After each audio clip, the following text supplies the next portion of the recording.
Twinkle, twinkle, little star.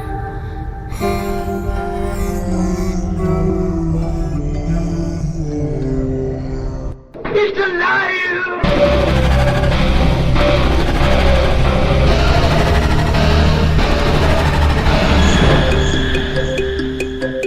Welcome to where the weird ones are. Every time I speak, I want the truth to come out.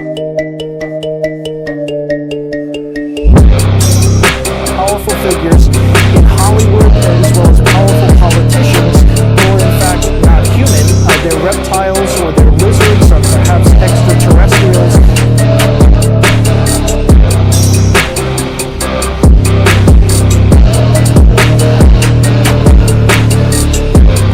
I don't think it is a human. I think it's a Sasquatch.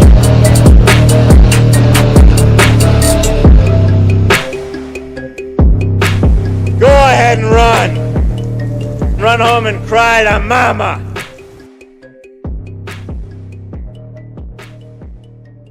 Let's get weird. What's up, you fucking weirdos? Welcome to another episode of Where the Weird Ones Are. My name is Kevin, but you probably already knew that, and if you didn't, now you do. Today's episode is with Isaac. This is his third time jumping on the podcast, telling me stories that shocked and awed me, and man, amazing stuff. And he still has more, so you might see him back. You might not. You probably will, though. So he details like his first astral projection. He talks about an alien in a cylinder that he found. I'm not going to tell you where he found him, but it's fucking wicked interesting. And I just want to say, Isaac is he's such a nice guy. If you're dealing with any kind of like dark entities or dark attachments, just reach out to him and he will help for free. It's free. Like, what is it going to hurt? I don't know. I'm happy to exist in the same timeline. So that's all I got to say, really. But yeah, you can catch Isaac on Tommy's podcast, Let's Get Freaky. And if you haven't shown him some love on his podcast, please go do so. It's Hidden in the Shadows. He does it with his wife, Megan, who is also an amazing person. You should definitely message them and ask her how she says Glimmer Man. But I do have a review. It came in last weekend, but it is from External Stakeholder. I feel like I'm in the room and just hanging out with Kevin and the guests. Such a great open vibe. Well, thank you so much. I have a feeling that I know who this is, but I'm just in case, I'm not even gonna say. But also, I want to give a quick shout out to Jesse. I just want to say real quick, thank you for being here. Thank you for always commenting, and every time I see a comment from you, it just makes my day. And you let me in to your life a little bit with that big paragraph, and I gave you such a stupid fucking like one line reply comment, and I apologize for that. That was I was in the middle of doing stuff, which is not an excuse, but I just want you to know that I appreciate you and for always being here and always having adding to the show. So even though I've never met you or had a one-on-one conversation with you at all or anything, I just want you to know that I love you and I appreciate you. And yeah, it's wicked cool. And maybe someday we can ride dirt bikes together. I don't know.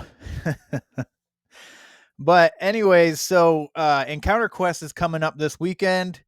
I'm going to have hot sauce t-shirts and stickers.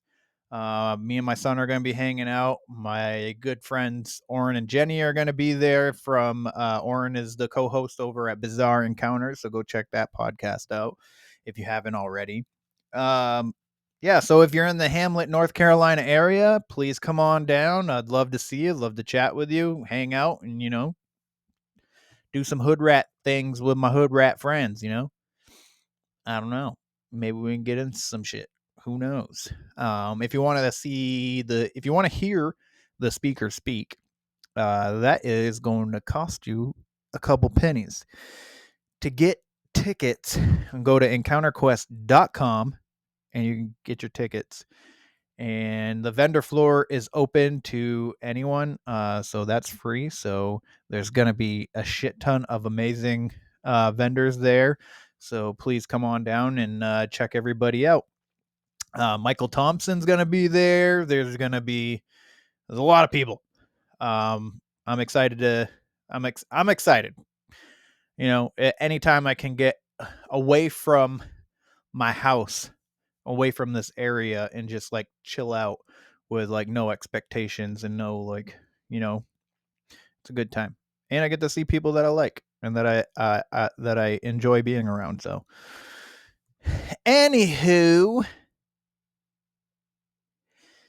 if you are having feelings of distress, you feel like harming yourself, please dial 988. That is the suicide prevention hotline. I just want you to know that they will help you with any thoughts of self-harm, and they are here to listen. And if you need anybody else to talk to or whatever, you can always reach out to me as well. I will always be there to talk to you. Or if you just need to just like type it out, you know what I mean? You just need to like say it, so that somebody knows. You can always do that to me. You can always send those to me. So that is, if you're interested in doing that, or if you feel the need to get something off your chest, you can go ahead and send me an email at wheretheweirdonesare@gmail.com. You can message me on Facebook, Where the Weird Ones Are, or even on Instagram, _the weird ones are. So yeah. If you're interested in being on the show too, those are also the avenues to do so for that. So, but I just want to say that I'm grateful that you're here, still breathing, living on this timeline with me, and that you're watching and listening or listening. I appreciate you very much, and I'm happy that you are here. I'm happy that you exist. So 40 and Fest is coming up in June 8th. That is right here in Sanford, Maine. You can get your tickets at 40 and Fest on Facebook. I will be vending there as well. So if you're in the Sanford, Maine area, please come on down and come hang out. We'll probably have the blueberry hot sauce at that one. So that should be a good fucking time, But yeah, I'm looking forward to this weekend. So if you guys are gonna be around, come hang out. Would love to chat with you in person. So, but I think that's all that I need to cover. If you like today's show or any of the shows, please like, follow, share, subscribe, leave a rating and review on Apple. Or you can even say something on YouTube. That's totally fine too if you're watching. You can leave a rating and review on the website, which is wheretheweirdonесarepodcast.com. You can also get to the blog and the merch store. There's a lot of cool designs.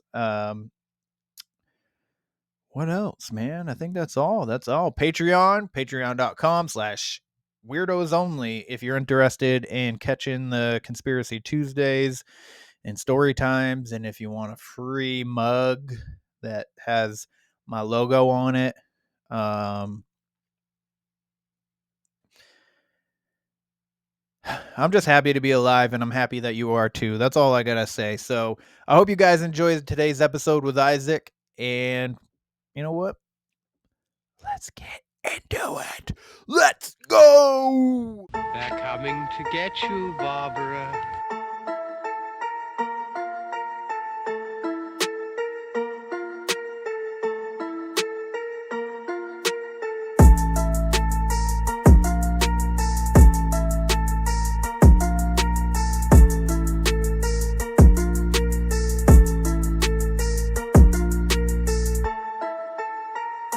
Let's get weird. Let's get weird. Let's get weird. Let's get weird. Weird. Get weird.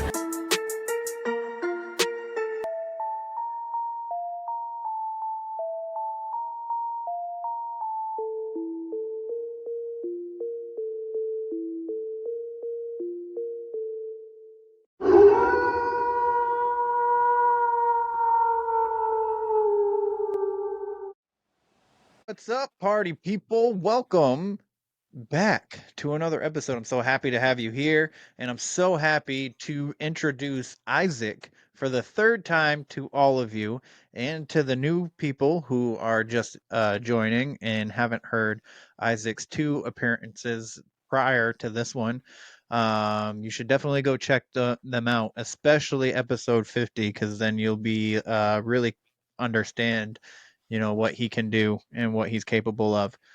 But if you have any kind of negative entities or any kind of negative haunting or something, he's definitely a good person to reach out to help with that.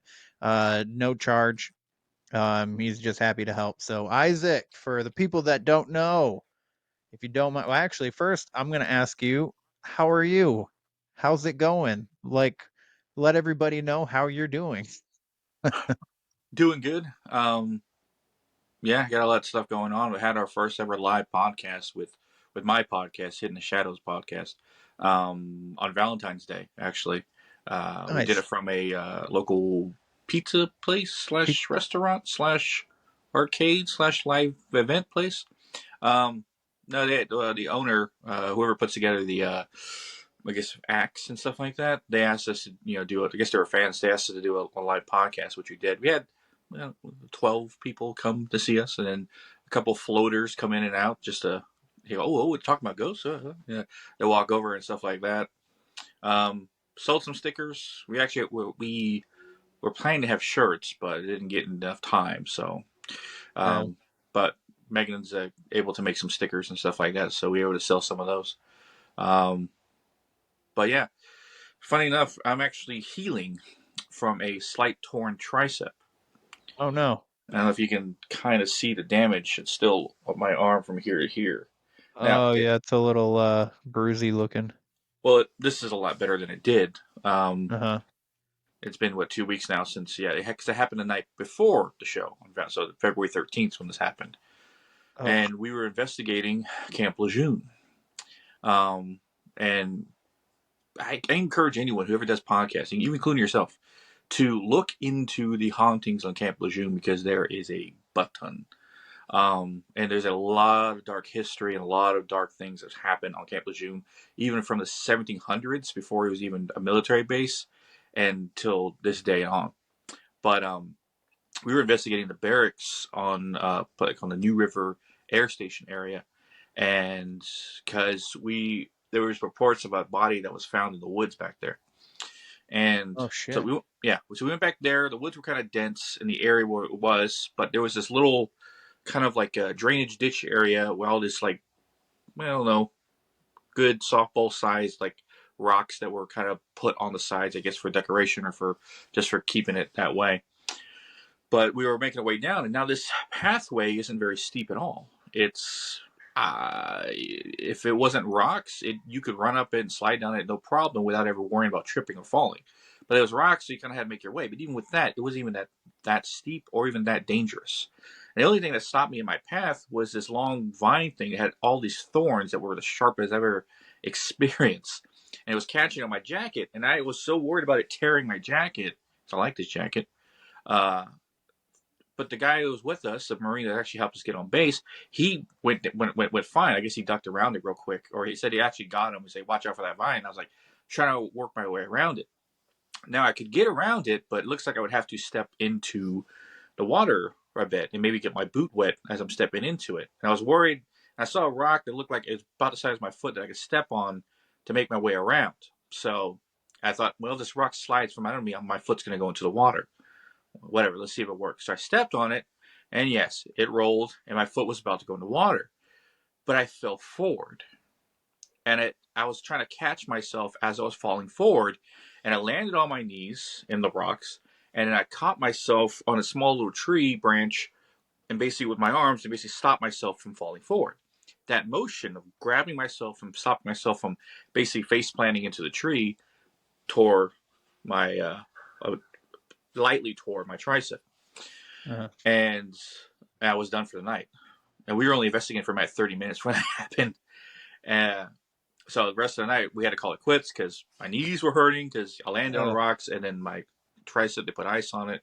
Literally went to the doc. I couldn't go to work the next couple of days. Went to the doctors on Friday because I wanted to make sure that it was a strong strain or a slight tear, just to make sure.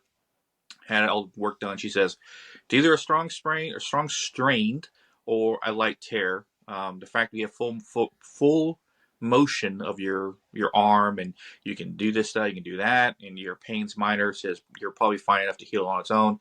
No big deal. I was like, okay.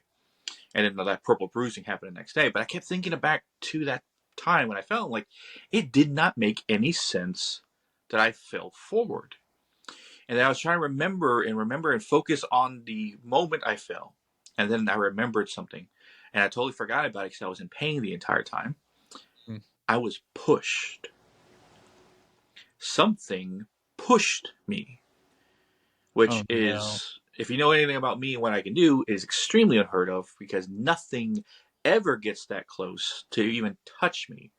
Even remotely in the vicinity of it, like I say, 50 feet in front of me before I know if something's there. So whatever this was, picked its moment to ensure that I will not know it's there. I was distracted enough that it could do something, and then it shot it, or shoot its shot, and basically got me to fall forward and basically injure the arm that I used to take stuff out.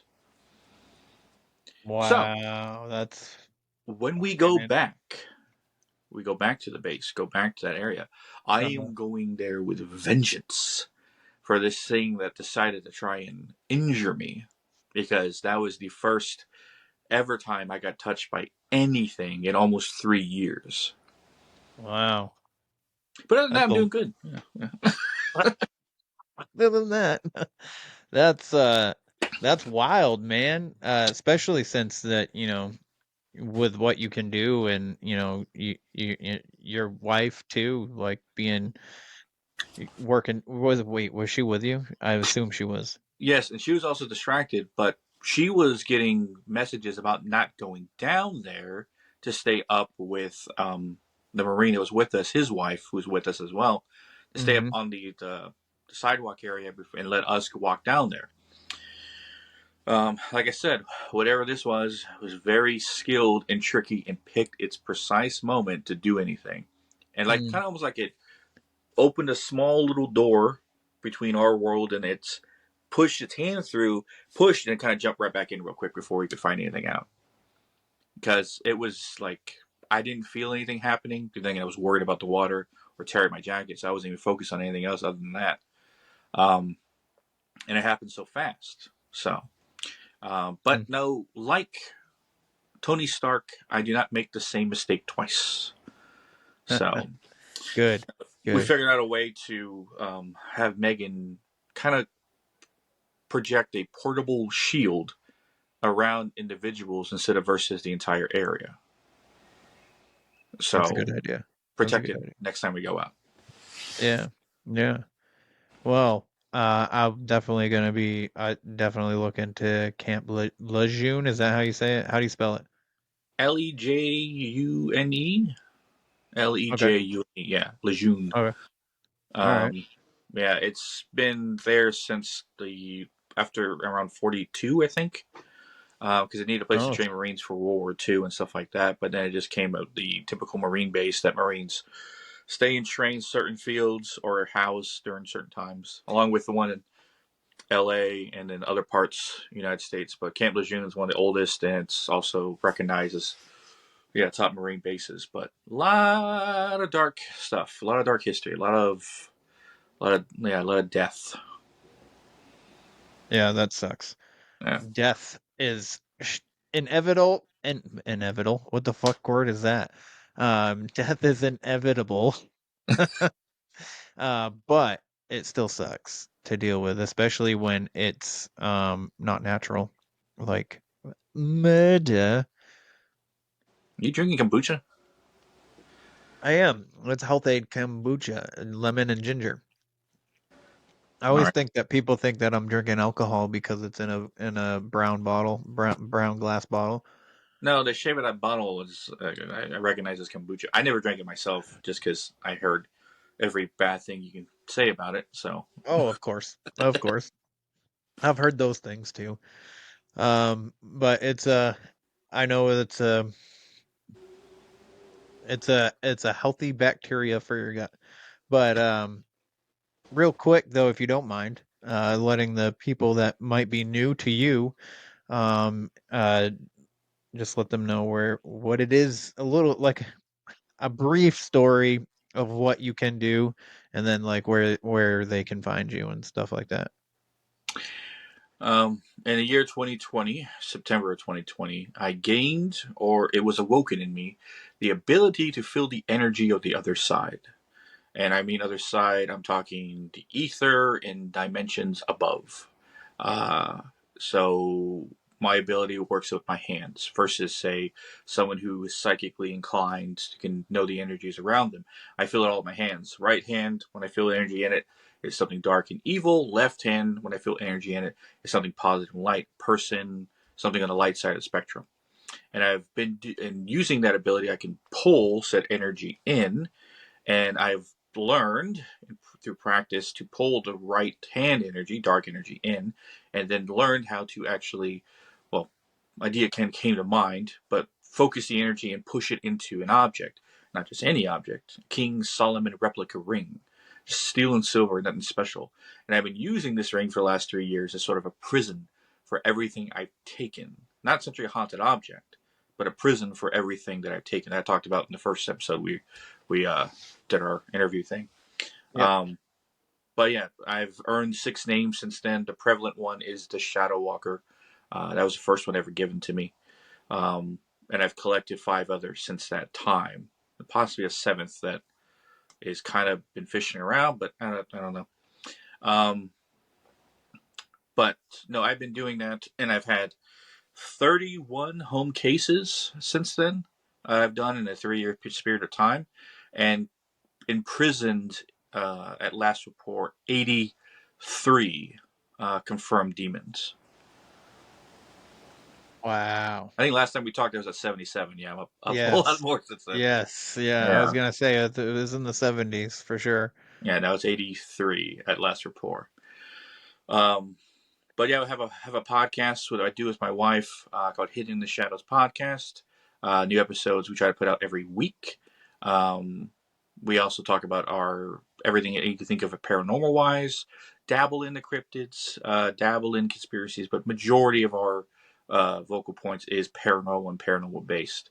Um, and then we also have our paranormal team, Hidden in the Shadows Paranormal, which the team right now consists of just me and my wife. Um, and we help people with cases, either in the East North Carolina area or anywhere in the world, because also my ability allows me to pull energy through phones or electronic devices. Anything I can see in real time, I can reach through and pull. So it doesn't matter where you are, I can help you out. Yes. Yes. And the episode has, as of now of recording, the episode hasn't come out, um but by the time you guys are listening to this, episode 99 with Angel, she talks a little bit about what Isaac did for her. Now, I will tell you, I've been meaning to message you about Angel because she told me, I don't know if she's reached out since I recorded with her, but she said that every time she goes to message you about, doing the closing thing or something like that. I can't remember exactly how she worded it, but she'll like have her hand like she'll have her phone in her hand about to message you, and then she just like gets really mad and doesn't want to message you. Might be something preventing her. That's what I said. I'll have Megan uh, remote view into her location and see if she can, what she calls body bagging. I think we talked about it in the second time, but Yeah. essentially when she remote views into a location, she can body bag the energy of an entity, wrap it up, and kind of bring it back to where we are here for me to take care of. Yeah. Yes. Just when Yes. you think I'm the fucking weird one, oh no, my wife, along with being a very talented psychic medium, she is bestowed upon with far more skilled gifts. Because not only she can go anywhere she wants to find anything or anyone, she can also take said energy and bring it back here. Though it takes a more toll on her than me just pulling something. So. Mhm. Which is an interesting theory that we were talking about. As me and Megan learn more about our abilities and what we can do, we've come to the conclusion. Now, I know you've probably heard people, you talk to at least someone who's talked about twin flames or, Yeah. what do you call soulmates and stuff like that. Yeah. In truest of form, me and Megan are either the strongest soulmates ever or actual true twin flames. And I say that because we keep finding each other in all our past lives we've lived. Not every single past life we've lived together we found each other, but majority of them we have. But our abilities is what is the more evidence to that, because it's like I can do what she can do, not as well, and she can do what I can do, not as well.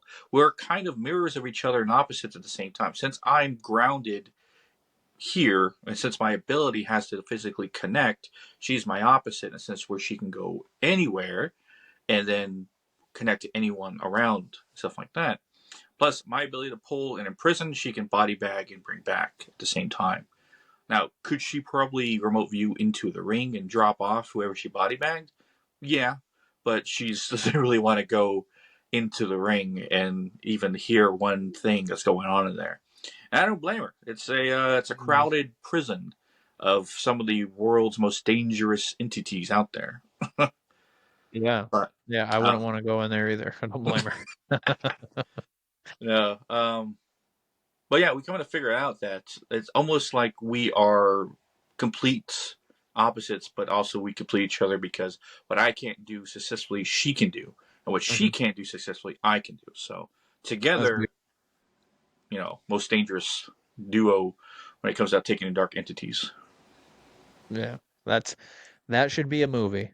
I'm just saying that right now. This should either a movie or an HBO series. Like that's dope. Like that's a cool story to have, for each other.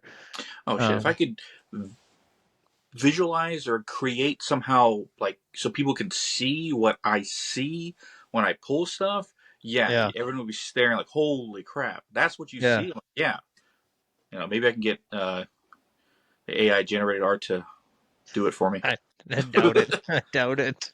Yeah. That'd be pretty dope though, but I doubt it. Um, so the first time you were on, we talked about your abilities and how you found them and getting into that, and then we talked about your childhood home that you grew up in.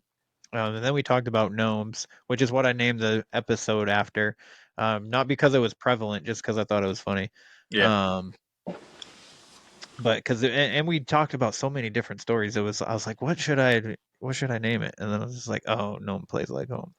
Um, which Megan really enjoyed the name, from what I heard in the podcast afterwards. But Yeah. so we talked about all that stuff. Dude, and that creepy shadow figure of the little girl, that was creepy. In the house that you were staying in the back or whatever. But anyways, and then so now we're gonna get into the spring house or the Springfield Spring Branch House. Spring Branch. Yeah. Okay. And Uh, and that's when you and Megan first got together? no, well, we started dating. Okay. yeah, we started. She was living with her parents, like just about to move out, and I had my own. I was living with my grandparents' place that they had, the big pink building on the ranch that I Yeah. talked about when I've had a couple of things happen to me in that room. Mm-hmm. And then after we were dating for a little bit, we decided, hey, let's move in together. So luckily, there was this trailer that was out for rent and stuff like that. The owner knew Megan's dad and kind of cut us a deal and stuff like that. But Yeah. what ended up happening is that we couldn't handle the rent on our own, so her parents moved in with us. And believe me, there was 5 bedrooms in there, so there was plenty of room for everybody. So Mm. we were kind of living with her parents at the same time. But her dad was a trucker, so he wasn't really home that much. And I think one of her sisters was already in high school; she was in home to begin with. So it was not necessarily crowded, but it was still a house full of people.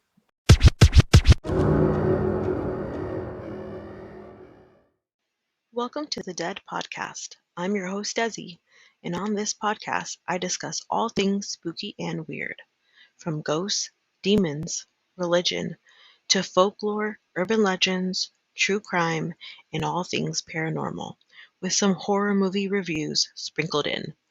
So join me on this spooky ride. But that Spring Branch house, because we call it Spring Branch house because of where it is, a little town between Blanco and San Antonio. Is a little town, barely a town, but it's basically called Spring Branch. Okay. And this trailer was no more than about 50 yards away from the highway that connected to 281 and other highways. So it's kind of up on a hill. Behind it, supposedly there's some farmland and kind of a housing neighborhood. There's a little further down, maybe half a mile further into the woods, and then the opposite side was like a housing place or cul-de-sac neighborhood or something. But in between those spots, there's a lot of woodland areas and stuff like that. And Megan's dad, he went around just looking in the woods, just investigating, just checking stuff out, and ended up finding a rock-built wall that had musket bullet holes in it. So this wall had been here since Revolutionary War times. Mm. And he's a big history buff, so he's the one that figured it out. So like, okay, so I guess some battles might have happened in the area, but living in that house, it's like I already come to the conclusion every house that me and Megan are going to live in is going to be haunted because who she is and who I am, everything their dog is going to come looking for us. But this place is long before we had our abilities. I was in my 20s at the time, and Megan was still kind of like not fully accepting her abilities and still kind of suppressing them. So we weren't at least not even a tenth of what we are now. But that was the house that I experienced my first sleep paralysis ever. And I had a weird sleep schedule because I was working overnight. And I remember one of the nights I actually went to sleep instead of staying awake. I randomly wake up and I can't move. I look to I'm laying on my left side with my arms crossed, and my eyes wake up and I can't physically move. And like, what the heck's going on? And all of a sudden, I feel like hands on my shoulders push me and kind of like lay me on my back very slowly and easy, right? And I can't see what's going on. Whatever this is, it's invisible. And then I kind of snap out of it, and it's weird that it felt like my eyes were open because I was seeing everything. But when I snapped out of it, my eyes opened again, as they already are open, which didn't make sense to me. And there was nothing in the room. And I was like, crap, what was going on? I was freaking out. Another thing that happened in the house is Megan witnessed. Well, she didn't witness it. Her sister saw her walk down the hallway because our bedroom was on the end of the house. And she walked down the hallway. To the right was our bedroom, and basically go into her room. Her sister was calling to her, Megan, what are you doing, Megan? Right? And then Megan popped up behind her sister, going, "What? What do you want?" She screamed, "Goes, you just went into your room."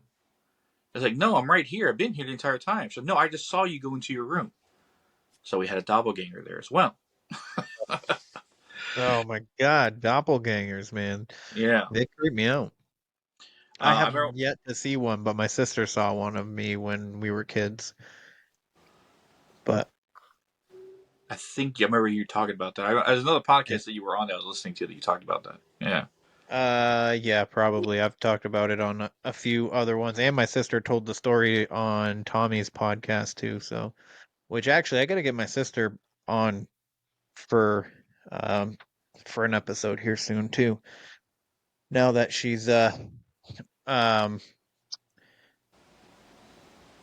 had the baby and has had time to like, recuperate her mind.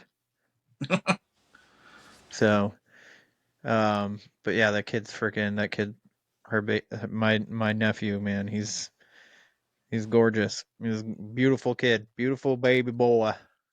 Almost, he'll be a year in the summer. I think he's 8 months right now. No. I'm an uncle myself. I only have one niece and one nephew. The nephew is maybe like a year old now. Yeah. Yeah. Nice. But not what I was saying. One of the times because there was this entertainment room. We call it an entertainment room because there's the only room we put the TV in. But there's a room that had no windows. So that's why we kind of put TV in so it's always dark, right? There's a room with no windows? No windows, just one door in and out. Oh my goodness gracious. All Yeah. right. It might have been a big closet. I don't know.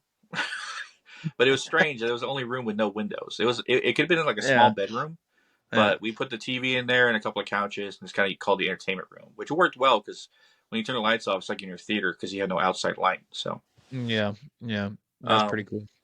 But I was laying on the couch and watching something, and by my left ear, I hear like a girl's voice go, "Isaac," right?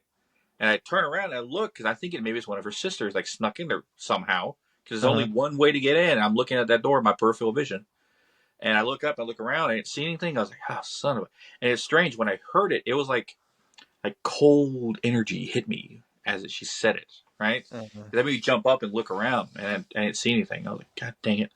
But the most impactful thing that happened there to Megan is that one of these, during the day, or actually it was close evening to dusk time, and she was there by herself.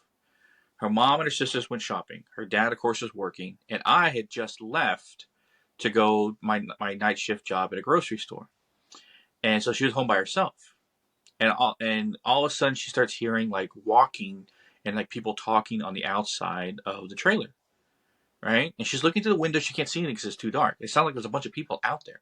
And all of a sudden she's hearing all this banging, like people slamming their hands against the side of the trailer and the windows, like all these people banging and banging and banging. And she was freaking out. And the dogs were barking. She had 2 dogs in the house, and they were just barking at whatever that was there. And she knew what was going on. And she literally was like to call me to tell me to come home, right? And she ended up calling her mom saying, "We're on our way back. You're gonna call the police?" Or like, yeah. And the second she picked up the phone to call the police, the sound disappeared. Right? And she looked outside to see anything. No footprints. Nothing. Right? She ended up finding some weird beer cans, but no one in the house drinks, so that was kind of strange. Yeah. So she didn't know if it was actual people or spirits doing that. Something else bad happened to her. She was swinging on the swing that her dad put up into this big tree that was next to the trailer. And she was swinging up and down, up, and then she had like a very bad feeling, like, oh, what the heck is that? And when she came down, she said something pushed her off the swing, and she literally like ate it, and she like face planted in the ground. Kind of the wind knocked out of her, right? Wow. Yeah. Yeah, she was freaking out, stuff like that. She had a few scratches on her face. I remember when she woke me up crying. I was like, well, what happened? She's like, something pushed me outside. I was like, oh crap. My God. But I guess I was going to say one of the most impactful things that happened was one of the nights we were sleeping, and I would have my arm around her, and she would be sleeping on my chest, and I was laying on my back. And I remember one time I woke up, and I was like, oh, what time is it? And it had to be like in the middle of the night. And what woke me up is the sound of the fan, because we had a ceiling fan. Yeah. It was loud. It was like, whoa, whoa, whoa. And I was like, what the heck? I was looking at the ceiling fan. I was like, am I even awake? But I was blinking my eyes open. I was like, yeah. And I looked at the fan. It sounded loud, like almost like whoa, whoa. And I was starting to hear like the scratching sound, like all these claws scratching in the room, like if there was 100 rats in the walls, all scratching at the same time. Like, what the heck is going on? And then I looked at Megan because I was going to wake her up. Like, do you hear this? I turned to her. She's asleep, eyes closed, right, dead asleep, but twitching in her sleep, like she's being electrocuted, right? Her head's twitching all different directions, like she's being electrocuted, right? Oh my god. And I'm like, what the heck? And then I feel like this hatred and heat, like someone's just staring at me with like the most death glare possible. And I feel it up in the corner, and I look up, and up in the corner of the bedroom, like guess my right up in the corner area, was this black mass shadow thing that was darker than any of the rest of the shadow around it. And there was these two like little red dots in the center of it, like eyeballs, just red, staring at me, right? And I looked at that, and I looked down at her, and the first thought that came in my head was, put a cross on her head, put a cross on her head, right? So I crossed her forehead, like, priests do and stuff like that, and she instantly stopped. Like, she stopped twitching. And then I felt more hatred and heat to whatever that was up there. And and I thought to myself, what the hell time? Because I was thinking, is this the witching hour, or 3 o'clock in the morning? Is this why all this shit's happened? I grab my phone. I see the time, 3:59, and I see it turn over to 4. Quiet. The scratching disappeared. The sound of the fan. I look back up. The shadow's gone. Whoa. Right. I remember telling Megan about it in the morning the next day, and she was like, "No, what that happened?" Like, yeah, I explained everything happened, and she said what she did the next. She said literally the same day, was tell whatever this is to leave. I do not want you here. You are not welcomed. Yeah. And she said she felt like a cold blast of air hit her, and then that was kind of the end of that. One of the things that happened to me in that house was I got scratched for the first time. Oh, jeez. Yeah. Okay. But all right. So real quick, did Yeah. she have like any kind of dream that night or anything? Like, did she feel weird prior to going to bed at all, or? I never really asked her. We were just entirely worried about the situation. Yeah, that's We- fucking dude. That's creepy, man. That kind of scares me. I mean, I would have ran and burned the house down, man. That's what I would have done. So, I mean, but yeah, no, that's oh my goodness gracious. The first her like being home alone and hearing all those noises, like people are outside banging on the walls and stuff like that, and then this happens, like that is wild. That is wild. I would, yeah, I would have. I mean, I probably wouldn't have. I would like to say that I would have ran and then burned the house down, but I probably would have just cried in like the fetal position somewhere. But you know, you know, but yeah, that dude, that's a wild story. Um, but yeah, let's get into let's get into the scratch. so, in the early days of me and Megan dating, we figured out by her experiences talking that she had 5 different spirits that were following her around. Oh wow. It was 2 little kids, a boy and a girl. From her own experiences she had before meeting me, I was telling like little kids playing in her room at night or playing in the morning, like trying to wake her up, like felt little hands pushing her and stuff like that.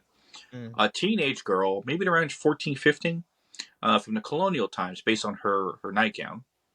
Um, an old man, an elderly man, I would say around his 60s or 70s, who always kind of shuffled around the house. You can hear him like his feet like shuffling. He didn't really cause much problem. I don't really know what he was even there for.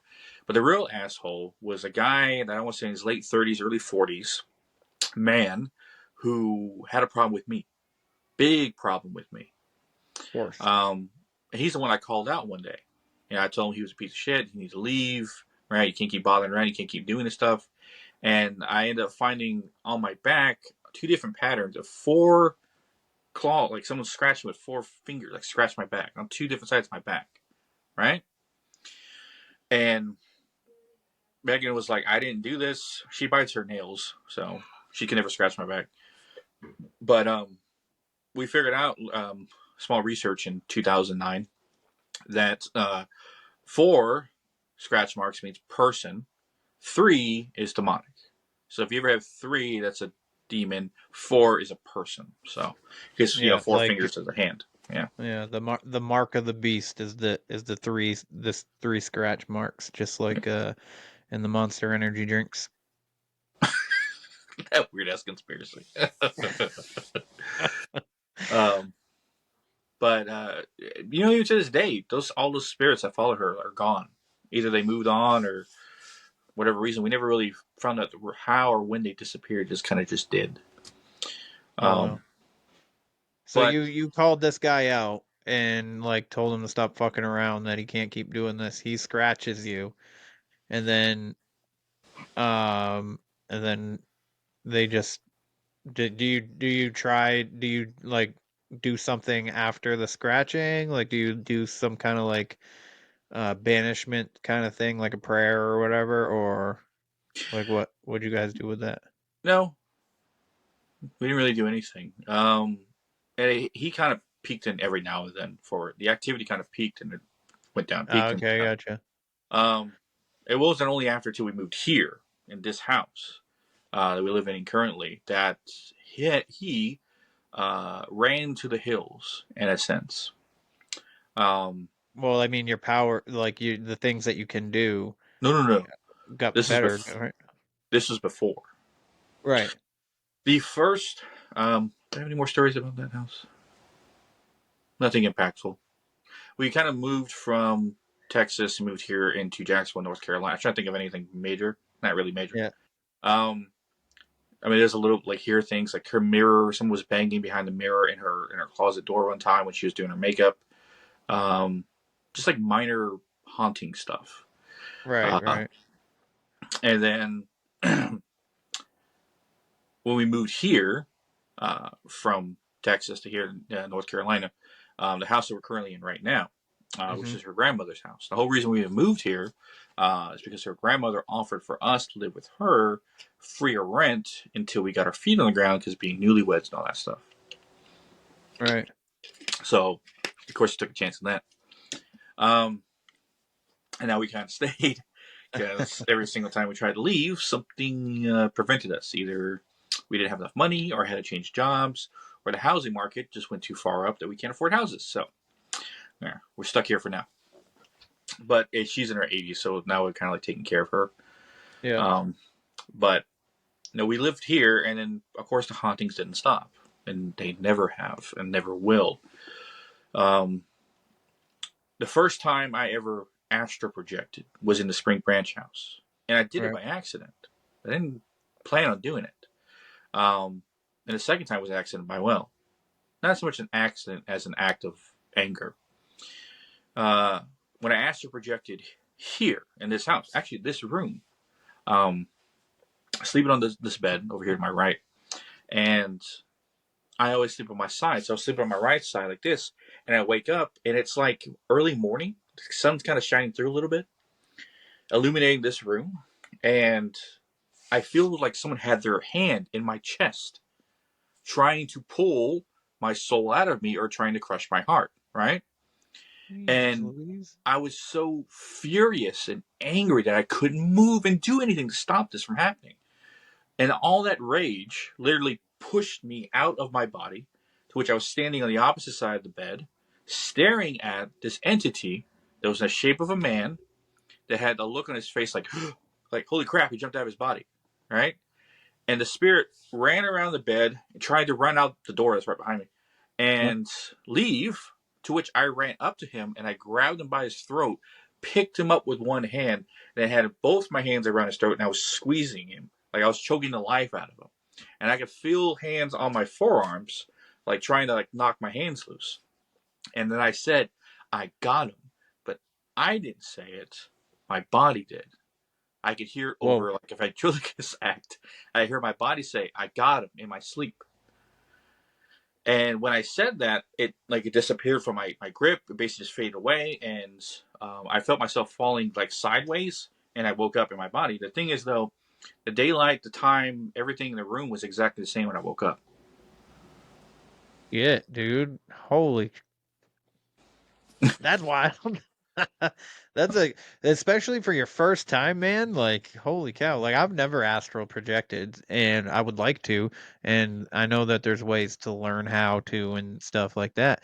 But like for my first experience, and it's that, and then I'm going after whatever this thing is, and then you know what I mean, and then I can hear myself saying like basically like I'm trying to talk, and it's my body, and I'm just like, what the fuck? Like that's a wild experience, man. MC, yeah, second time and last time I ever astral projected. I haven't done it since then, nor do I have a want to. It's like I Mm, can do more here than I can over there. right. I leave that world to Megan. So to say, I leave her to do all that stuff. Versus me trying to get there. But it was strange is I was taller in my spiritual form. I was bigger. I was taller. I was stronger. Really? Yeah, like my head was passing over our these posts on the bed. My head Uh cleared huh. it, like it was way over it, and I'm 5'10", so that had to put me at least at 6'5" or more. Wow. So my That's spiritual form was interesting. a lot bigger. Hmm. Yeah, that was an That's interesting thing I interesting. noted. I was walking toward him, like the room seems kind of small, and I grabbed him. Oh man. Well, now I want to astral project even more just to feel what it's like to be freaking six something. You know what I mean? Because I'm also 5'10". So, But yeah, um, the stuff here that happened in the house. I remember one time I was sitting in this room in not this chair, but the door behind me was open. Of course, all our floors are wooden, and I was home by myself one of the days, and I hear someone walking in kind of like heels or like heeled boots or something down the hallway, and I was like, "Someone here?" And I got up and I looked around. No one in the house. Clear. I thought someone was in the house. It was so clear. yeah. Um, Megan's grandmother, this is long before I think we were even born. Um, the room that we record in used to be her mom's room, and that room, her she had like metal posters out the wall and stuff like that. Anyway, but the priests were called in at numerous times to bless the house because her grandmother kept seeing stuff in the house. And the thing that called the priest one of the last times was she saw a big giant Grim Reaper looking thing walk into that room. The room that we record all our episodes in. Oh my god. Yeah. And it crossed from her bedroom to that room. So I basically crossed the hallway from one room to Huh? the other. Yeah. Like it's searching for the souls to take back with it. I was Just like, go what? room Yeah. for room. Um, No, I'm just kidding, but that's creepy, man. I would have again, I would have ran and burned the house down it's after like, I got everybody else out of the house, yeah. obviously. Uh, from seeing certain shots, the weirdest thing was, um, after I recorded an episode uh, with Johnson brothers, I forget their name at the moment. They were the original guys who told the Warrens about the Conjuring House before the Warrens even knew about it. Anyway, I don't know. I'll probably think of it later. Yeah. Anyway, Well, I have was listening to one of your guys' episodes, and you guys were saying something about how you tried. I can't remember what the episode was about, but I remember you saying that it was like the third time you tried to record because you did a whole episode, and but the audio was completely gone, or something like that. yeah, that's happened a lot of times. In the early episodes of our podcast, people can go back and listen. For like the first 20 episodes, you can almost guarantee to hear EVPs in the background. Yeah. Someone talking, something happening, something like that, some weird stuff always.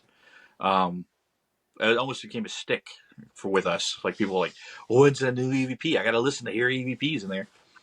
Um, but no, what's strange thing is after I got done recording with him, I went to the bathroom, which is like maybe a room down the hall. And I came out and I could literally see into the room or recording room as I was walking back there, telling Meg, "Oh, this is a good episode. The guy was really cool." And I see, she sees it too. This black mass, the size of a cat, run between my legs and run into the recording room. Shit.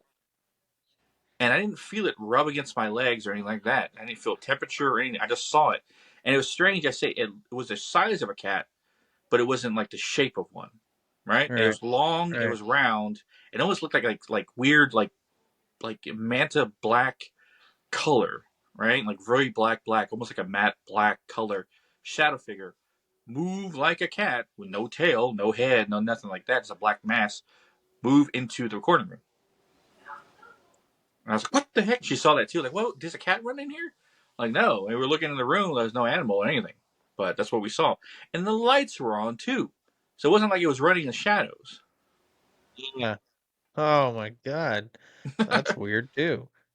Yeah. It was going in there to fuck with your recording. Maybe. It It was recorded on the computer, so yeah, don't mess with it. Yeah. Did that recording with that guy come out all right after you did?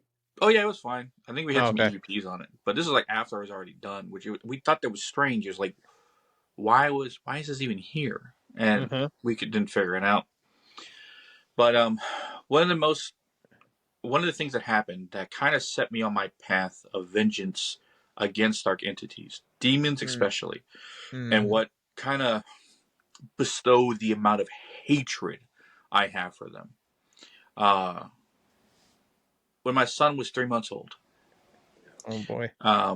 We had him on the bed in her grandmother's bedroom, and he was in the middle of it because like anyone who's had toddlers and children or newborns, you put him in the middle of the bed so if they roll, they don't fall off. So put him in the middle of the bed. He's all bundled up. She was even over protective with it, as she put pillows on the ground around the edge of the bed just in case he might fall off.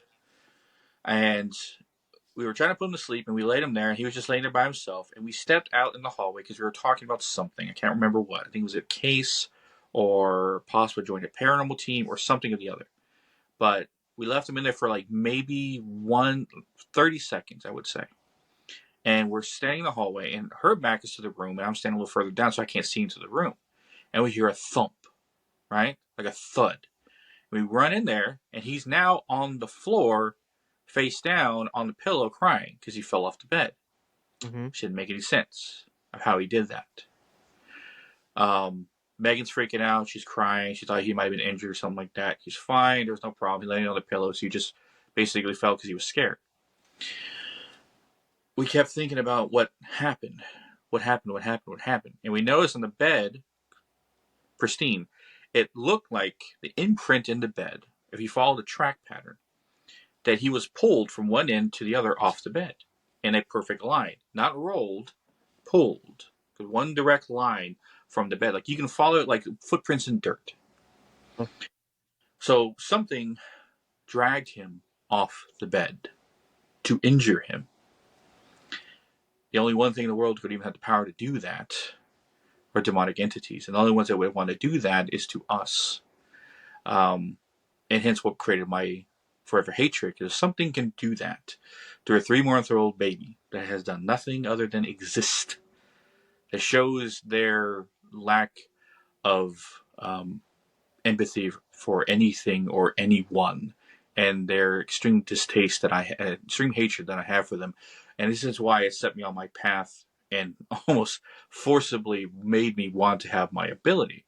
Granted, I didn't get it till like almost 4 years later.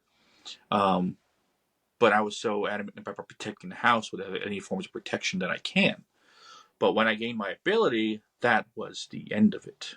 That was the beginning of my current campaign, you would say. I don't call it a war, because a war means the other side has an even fight. This fight's not even a little bit. Because I said in like the first episode, everything I grab, everything I pull, never escapes. Never. Well, to be 100% correct, only one thing has ever have. It was the first and last thing I ever tried to grab. Or sorry, the first and last entity to ever get away from me was the first one I ever grabbed. That was here, this house. I don't remember if I told you about it or not, but it was Halloween 2020. And this is like a month after I gained my ability.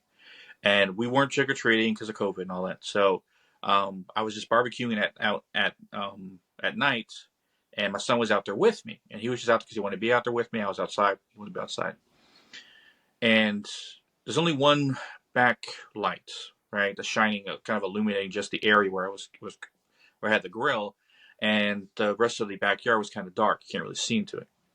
Now, I was looking at the grill, and I could see the light on the wall, and I see a shadow move, right? Big enough that it looked like a person. And I thought someone was in the backyard. So I turn around, I turn my phone light on, look around in the backyard. There's no one there. My son starts getting scared. And he's autistic and nonverbal, so we taught him some sign language so he can at least, he's talking now, but this is like when he was like 2, 3, 4 years old. So he was kind of doing the sign for scared. I'm scared. I'm scared. And he was pointing into the darkness. I'm like, what is there? What are you seeing? And then my wife, of course, Megan, she comes out and she's like, what's wrong with Keeling? I hear him. He's crying. What's going on? He goes, I don't know. He's scared of something over there. And we ask him, what is it? What do you see? And he goes like monster. Like he makes, right? And my wife, Megan, of course, tuning into the area, she goes, I don't know what's over there. I was like, but I do not like it. I don't like it at all. And so all of a sudden my right hand starts charging. Like my hand is like going numb. I can feel that sensation in my right hand. I'm like, what is this? And I pick my hand up and I kind of use it like an EMF detector to see where this is. Like I'm reaching around in the dark for something. And I feel it. And it's like right in front of me. And then like with instinct, I grab, like I'm trying to grab something out of the air. When I do that, electric charge shot in my hand all the way up my arm. It almost hit me in the head. And I felt this, and I started pulling that energy in. And whatever this was, I kind of let go, and it ran away. My wife was able to reach around. She kind of followed to the back corner of the backyard, where she heard it whisper her name, right?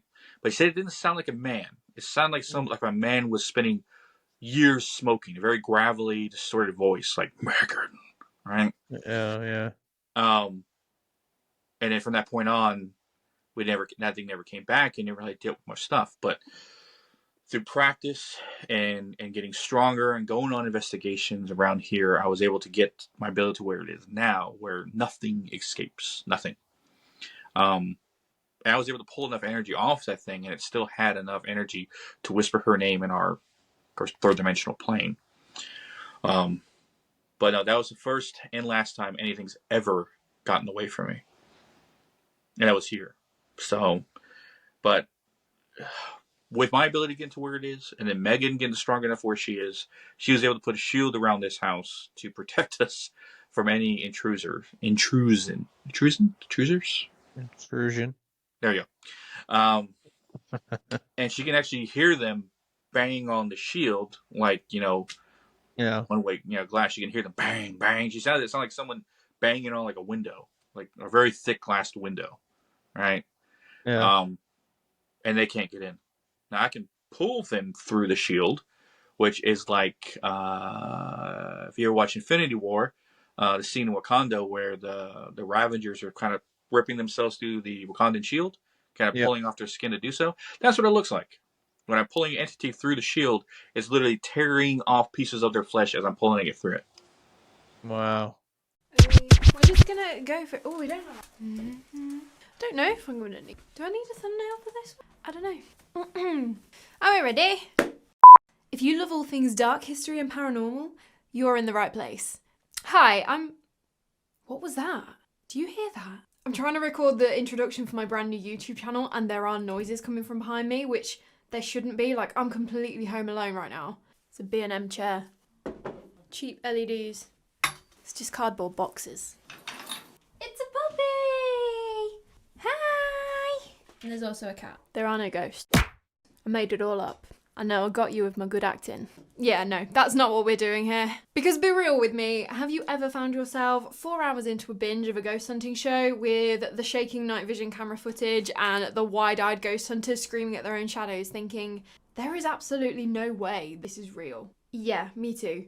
And if I'm being totally honest with you, I am more interested in the history of a haunted house and the origins of an urban legend and the actual lived experiences of people that have encountered paranormal activity firsthand, rather than watching a group of people filming themselves in a dark room. Now, don't get me wrong, there are some amazing ghost investigators, especially on YouTube. Like, some of the investigations that I've seen are amazing, and I do absolutely live for a Class 8 EVP or like a terrifying image of a shadow figure. But most of the time, the context and the history make the haunting so much more compelling for me. And if that sounds like a bit of you, then I think we've just become best friends. So you're going to want to hit that subscribe button, because every week we are going to be sitting down and swapping ghost stories like a good old sleepover, chatting about all things morbid, mysterious, and macabre. Have you got a paranormal experience that you'd like to share, or do you know of a haunted location that you'd like me to cover? Please leave me a comment or throw me a DM over on Instagram. You can find me at Don't Scare Claire. I absolutely love hearing all about your encounters with what lies beyond our realm. I cannot wait to get into all the spooky things with you, and maybe we might learn a thing or two about some history too. I know, I promise I won't be like your boring history teacher. But until next time, sleep safe. You showing everyone your butthole? Yeah. That's not stable. I would not lean on that. Okay, we're done. That must be quite the sight, man. I would love to see that. I wish I could, you know, but I definitely probably am not going to be able to. But Angel did, kind of, sort of. I mean, obviously not you pulling it through the shield, but she said she saw you pull something from the couch, and you were like, nobody's ever seen that before, and I was like, man, I was thinking about it when I was talking to her too, and I was just like, that'd be so cool if I could see like that happening. That'd be dope as hell. Like, I mean, I already think that like your story could your life story really between you and Megan, you guys could be like a movie series, like a freaking Game of Thrones kind of thing, like freaking 8 seasons, 12 episodes a season or something like that. I don't know. But that'd be like just telling the story and what you do and stuff like that'd be so cool to see, like physically. Oh, there's layers of information that we haven't talked about. Um, and there's layers of information that I can't talk about with Right. just anyone. Um, we call it the inner circle. And I always say about the inner circle information is you have to earn your place to be privileged enough to hear the information. Not Right. anyone can hear it, because if someone were to hear it, they would refuse to believe it. Not disbelieve it, refuse. Um, One day, hopefully in the future, there will be no such thing as secrets between me and anyone else. But as it is now, I need more people to be spiritually aware and more Right. spiritually accepting of everything in the world. To not disregard ghosts and spirits with you know, um, every idea you might have of logic to try to get rid of things. And I'm a logical person. I try to rule my life with logic, with science, with understanding, with proper intelligence to determine, with detective work to understand everything that's happening. But what separates me from trying to figure something out if a place is haunted or not is me and my wife's ability. Because we can tell you this place is haunted or it has energy here by just us using our abilities, versus someone who has to use equipment or this or that in order to determine, okay, this place is legitimately haunted. Now we walk in the room, yeah, it is. All right, what do you want us to do about it? But everyone else is like, let me take my K2 meter out. Let me take this out. Let me take this out. Let me take this out. Yeah. 20 pieces of equipment just to get one little reading. Oh, we got something. I'm walking in there like, all right, let's go. Yeah. I will say to add on to that, I do think like this day and age, like this, like right now, I think people have become more open to, paranormal and these entities and sharing their stories and whatnot. Like I've been here, and I don't know, maybe it could be just because of the podcast, because I'm more into it now, and I'm actually looking for stories that I'm hearing them more. But like to me, as of right now, from my perspective, it seems like more and more people are getting like there's almost like on Instagram right now. Every once in a while, I come I come across a brand new paranormal group that is just starting out. Like they're in their first month or first couple of months or so of being a team, or doing videos and stuff like that. So I think I mean, obviously it's not completely like accepted or whatever, but like I think I was just talking to Gina Black, who's a investigator out of South Florida, and we were talking about how the world back in like the late, it was like mid late 1800s, like it was completely different than what it is now. Because I asked her, if she thought that there was a they, whoever they are, had made this push from like all the spirituality stuff that was happening in the 1800s, like and whatnot, to kind of like demonize it or make it be like, oh, that's weird, you don't want to do that. That's not normal. That's not reality and stuff like that, to make us feel like we like to get us away from it, so that we don't know that we're special. Like you didn't know you're special. And Megan kind of did, but she didn't really at the same time, or didn't really trust that she was, until you guys were together and you started feeling more and more stuff. So I guess my question to you is, do you think so I'll ask you the same question I asked her. Do you think there is like if there was a push by either somebody or something to make the paranormal not societally accepted, so that people didn't look within themselves and weren't open to these things, so that they would possibly find out that they were more special than we have been led to believe? I don't think a Pacific Shadow group trying to suppress everything. Um, I think if they were trying to do something, it was allowing the Christians and the Christian faith to kind of run amok, and kind to, they alone just uh, demonize all forms of spirituality, from Ouija boards. Well, Ouija boards, it's its own entity. I always tell everyone to avoid it as much as they can. If you do use it, be safe.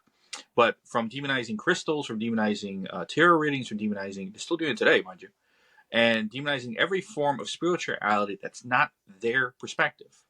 And if some shadowy government was like trying to basically get away with all of it, they just let them do whatever they do. They're doing enough that they never had to do anything other than let the Christians demonize all this stuff, so it goes away and doesn't happen anymore. But as of the last 5 or 6 years, the Christian perspective is dying out, and more people are accepting ideas of spirituality outside of the Christian faith and all the Abrahamic faiths.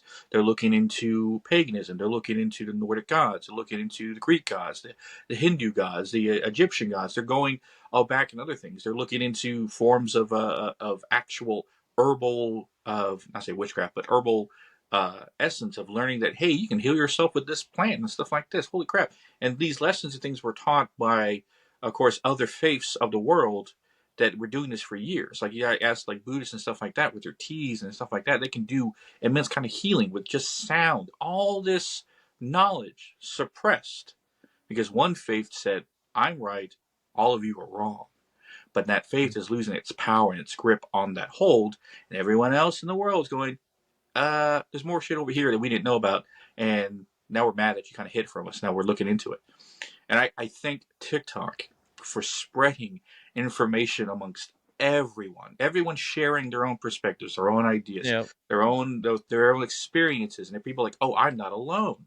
Someone else experiences too, from everything. And they're sharing ideas, sharing opinions, sharing this, and everyone's gaining more perspectives of how everyone around the world thinks. And that is, I always say, a great thing. I've learned so much from TikTok that I ever even learned from school with history and things like that.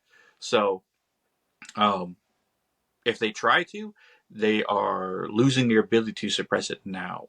Now, I don't think they try to suppress the idea of remote viewing and psychic Yeah. stuff like that, because They tried to recruit people in the 60s with, of course, remote viewing and like psychic spies and stuff like that to gain more knowledge.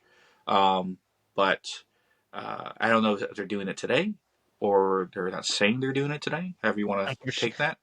I'm sure I'm sure they are, and they're just Yeah. not saying so. But I always come to that conclusion about that conspiracy theory. I mean, granted, Montauk Project happened, and of course, like other Yeah. places like that happened. We all know it's all been declassified. Yeah. But if they're still doing it today, why haven't they contacted me or my wife? Why haven't I had a black hood over my head, taken to a distinct location, and asked me, "What do you feel from this place?" Or ask my wife, "What do you see here?" And I can only come up with at least three conclusions. One, they have no idea who we are. Two, they're watching us, right? Or three, they're scared to do anything about it. Which I put more in camp two. They're watching and waiting to see they're gonna go there, right? And maybe at the right moment. Because I had a dream one time. Oh boy. Where a government van pulled up. These guys in suits, earpieces, stuff like that. They flashed some kind of badge. They didn't arrest us, but they didn't really give us a choice to go with them. You know what I mean? Like, Mr. and Mrs. Sanchez, we need your help with this thing. We have to go with this now. I'm like, well, what's this about? We can't tell you. You have to come with this right now. All right, fucking. We get in their back of their SUV and end up driving us out to some alien crash, right? Oh shit. And the ship looked like it was mostly crashed in the ground, and it had all these guys in hazmat suits and agents and military people around it, and they're asking me and my wife, what do you feel off these two bodies? And they pulled out these two alien bodies from the ship. They're lying on the ground. And the bodies looked to me like the skin was almost like a grayish blue metallic. It almost looked like shiny, like metallic grayish, like if their skin was made of like pieces of metal too. It was weird. And it looked like us. They weren't wearing real suits or anything, but say head, eyes, mouth, hands, arms, stuff like that, right? So the skin was really weird. Didn't have any hair. Their eyes were closed because they were dead.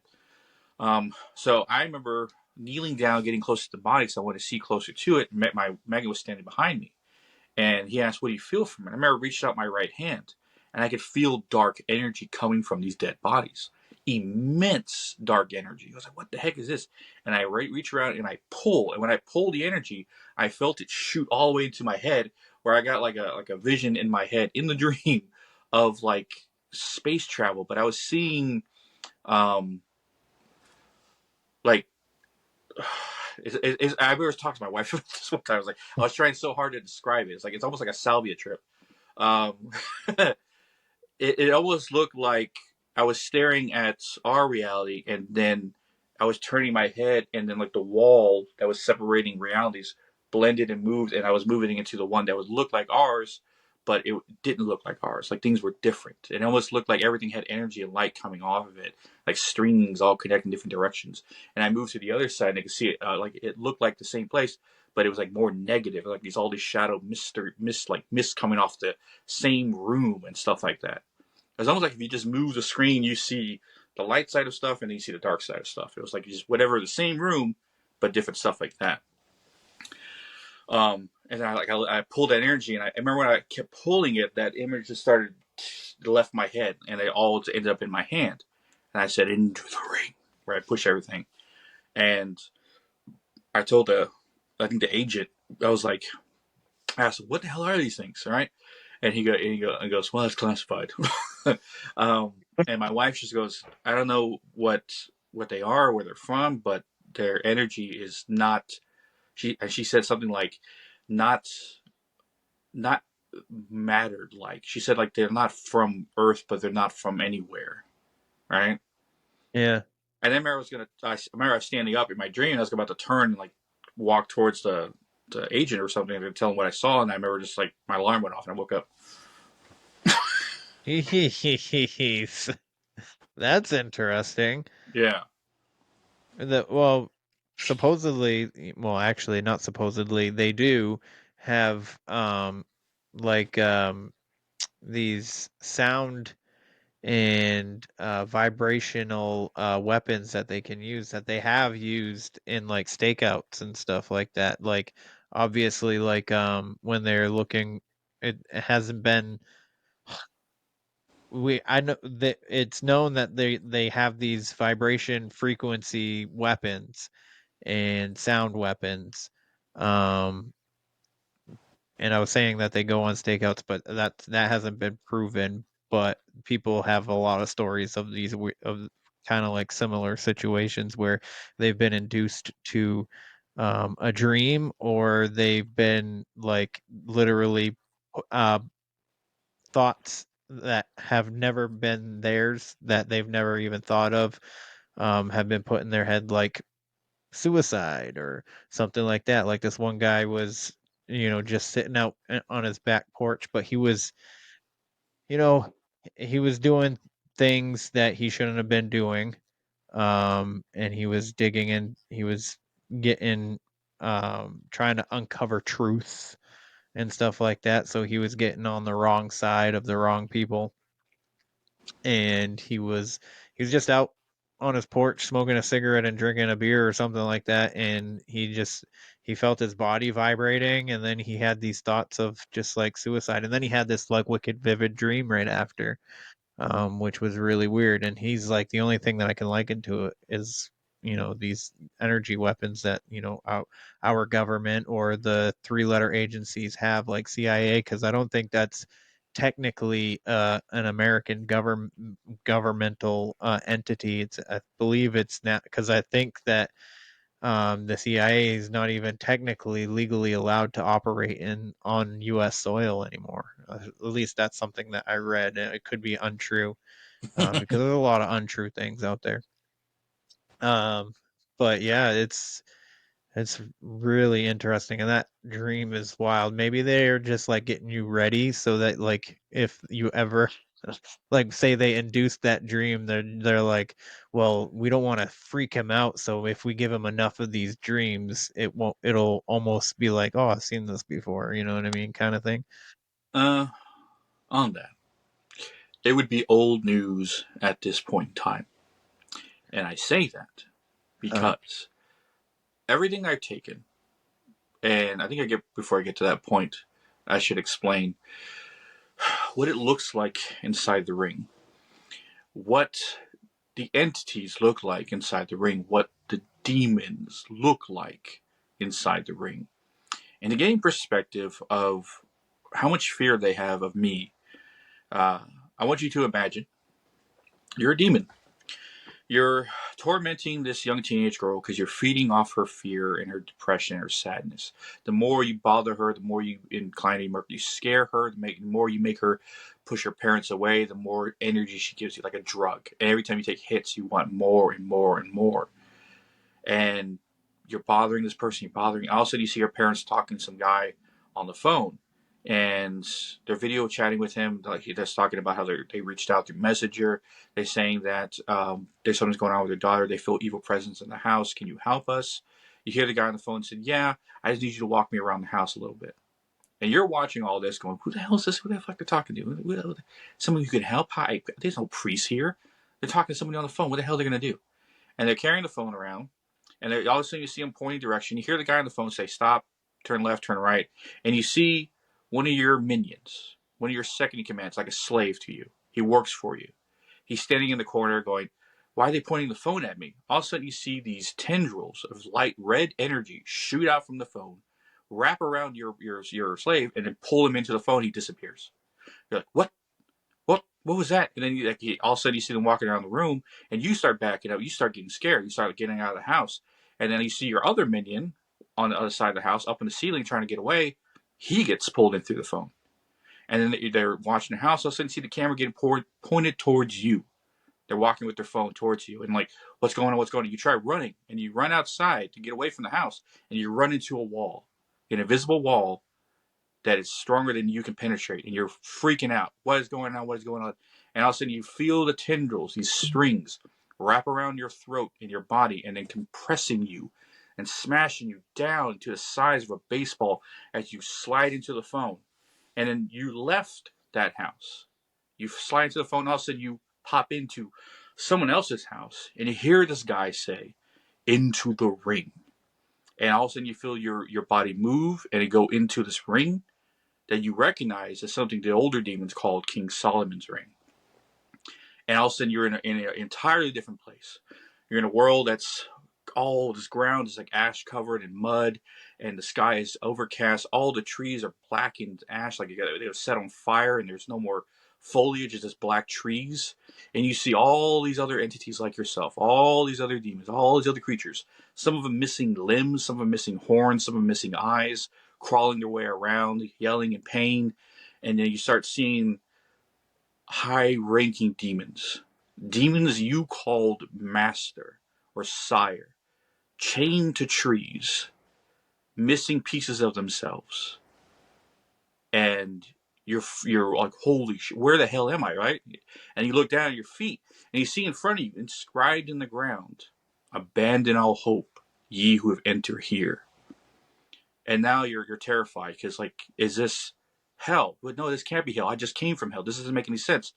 And all of a sudden, a guy enters the ring in front of you, but it's not a guy.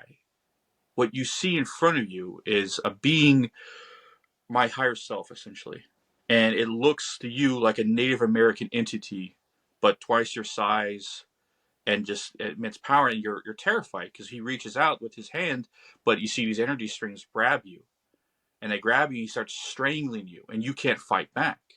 You have been able to walk this earth since man was created with no way. The only thing that ever bothered you was saying prayers and throwing holy water in your direction and irritating you, so you left. But this is the first time ever you come across something that made you far more scared than anything you've ever experienced in your entire life.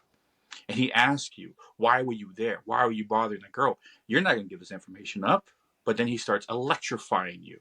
And you're like, how is this even happening? And then you start giving up information. You start saying why you were there, why you were following this person. Even giving up your name if that stops the pain. And then he chunks you, throws you into the woods, where it's hard for you to move because the gravity in there seems so heavy. You weigh over 1,000,000 pounds. You're dragging yourself across the ground. That's what happens every time I pull something. And I can see it on your face. Just me explaining that to you was a little scary. Yeah. So you imagine it happening to something that I take? Because inside the ring is, like I said, 82 entire confirmed demons. 12 are high ranking. 12 are generals, princes of hell, right? Not all of them are, but 12 of them are. These are famous names that you've heard of. And I didn't go looking for these SOBs. They came looking for me. And I've taken them. Of course, some of the higher ranking ones are a little stronger to take. They put up more of a fight, but they're all in there the same. But that's why I call the ring Cien de Fuego, which means Latin for no escape, because everything that goes in never escapes. But that's what's inside the ring. That's what it looks like. That's what it feels like to everything in there. And I put the high-ranking demons chained to trees in the front because I want everything to go in there to see, like a scare tactic, right? Right. The most dangerous of the guys that you call, like, there's no way they should be here, but they're there and they can't do anything. So you're going, I'm done. If they're in here and they're in this shape, what's going to happen to me? So it's a scare tactic that I did to basically help get information on why a demon is oppressing somebody. Well, that's smart. But one of the things, back to the original point about aliens, one of the things that I take, excuse me, I gotta drink some water, my throat got dry off that speech. And what they look like, before I get to that point, I just remember some. They all come in different shapes and sizes. But they're all the same color. They're all like black. Not like African American black. I'm talking like our shirt's black. Like the color black, the absence of light black. Some have the more I noticed too with the high ranking demons, like lieutenants, generals, like military wise, I think higher the rank, the more designs they have in their skin. Almost like tattoos or engravings or branding, almost like the more designs they have in their skin. more of the high rankings. I noticed like the high ranking ones, they have they're entirely covered in these images, these designs in their skin. But they all range in sizes. Some have animalistic parts to them. Some have smaller horns. Some have bigger horns. Some have double, like 4 altogether. Some eyes are red. Some eyes are just matte black. Some don't have horns at all. One of the high-ranking ones I took, he doesn't have any horns. He just looks like a black shadow mass with sharp teeth and an inverted pentagram almost branded in his chest. Some are actual shapes. Some are animal things.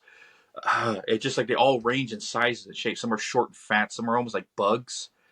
It varies. I've seen so many different kinds that like if I made a catalog, it was just like this kind, this kind, this kind, this kind, this kind. Have you ever wondered what it's like to hang out with 3 siblings in a bar? 3 siblings that like to tell true crime and paranormal stories and are also hilarious? I'm Deshay, the oldest sibling. I'm Sage, the middle sibling. And I'm Storm, the youngest sibling. So come hang out with us every Monday for a new episode of 3 Siblings Walk Into a Bar, available on wherever you listen to your podcast.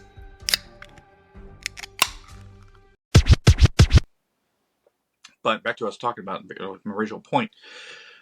The location here at the park, where we've investigated before, the Northeast Creek Park, we investigated that location. And we pulled a lot of stuff from there.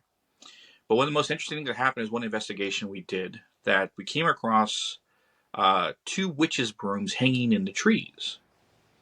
And what we found them was this place we call Crossroads. And I call any section of trails crossroad when 3 paths accumulate to the same section. Yeah. I call that crossroads. And usually with crossroads is where a lot of energy accumulates in that one specific spot. And at both sides of the path, hanging in the trees, you have to look for it, were these 2 witches' brooms. And I see witches' brooms, but like, those brooms they sell like at Walmart, where they have the cinnamon smell on it? Yeah.